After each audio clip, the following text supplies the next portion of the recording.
देखिए हर खबर यहीं पर, सब्सक्राइब कीजिए TV9 भारतवर्ष।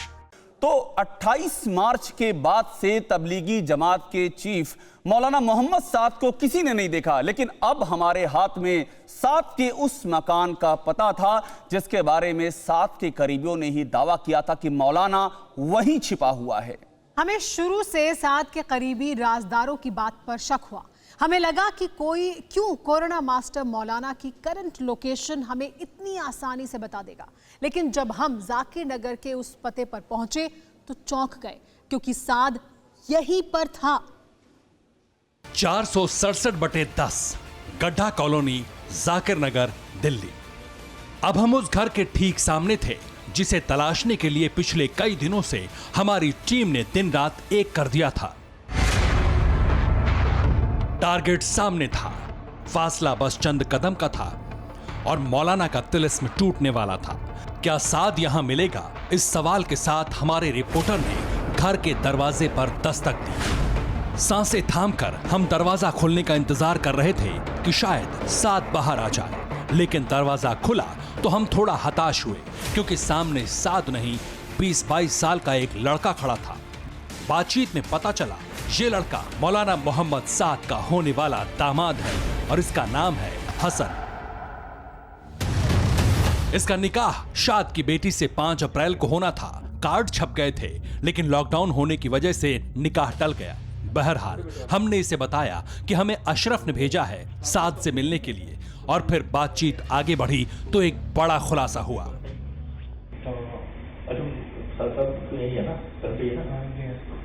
ठीक है, दरअसल हम लोग आए थे इसलिए हमारे उर्दू बैंक में गलत चीज चल रही है, उसको सही ढंग से बताया जाए कि देखो जो भी बोले जा रहा है कि फरार है तो फरार नहीं है, ये चीज बताएं।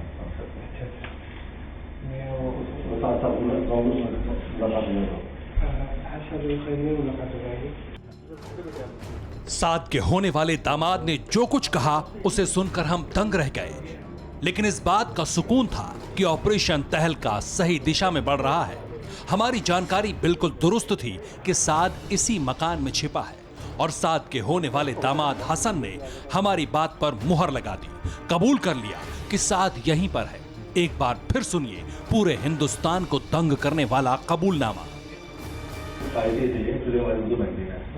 गलत चीज चल रही है, उसको सही ढंग से बताया जाए कि देखो जो भी बोले जा रहा है कि फरार है तो फरार नहीं है, ये चीज बताएं।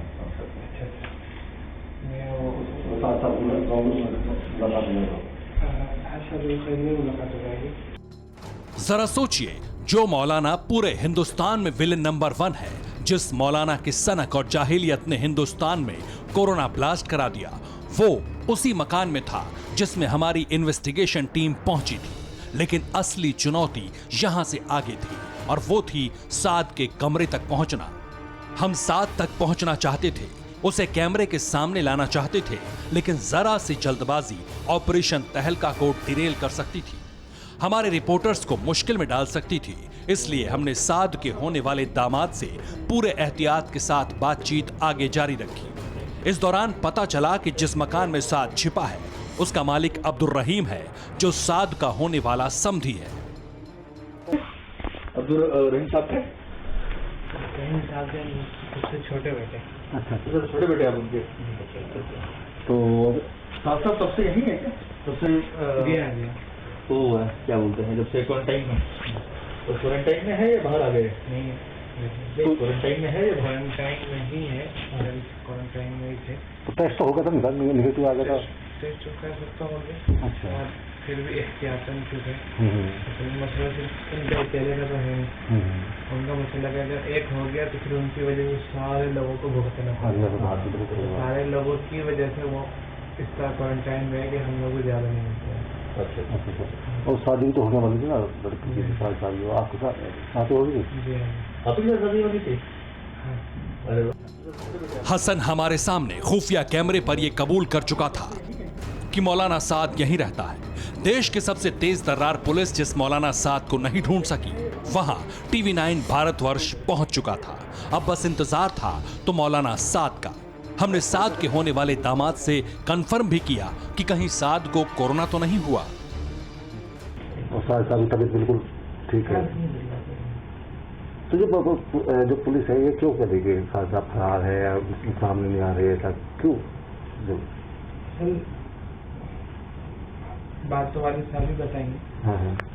इतना जरूर है कि साद की सल्तनत को लेकर यह दावा भी किया जाता रहा है कि जाकिर नगर में उसका अपना मकान है, लेकिन यह मकान तो अब्दुल रहीम का है। अभी तक हमें यही पता चला था। फिक्र आपकी, सोमवार से शुक्रवार रात 9 बजे सिर्फ TV9 भारतवर्ष पर।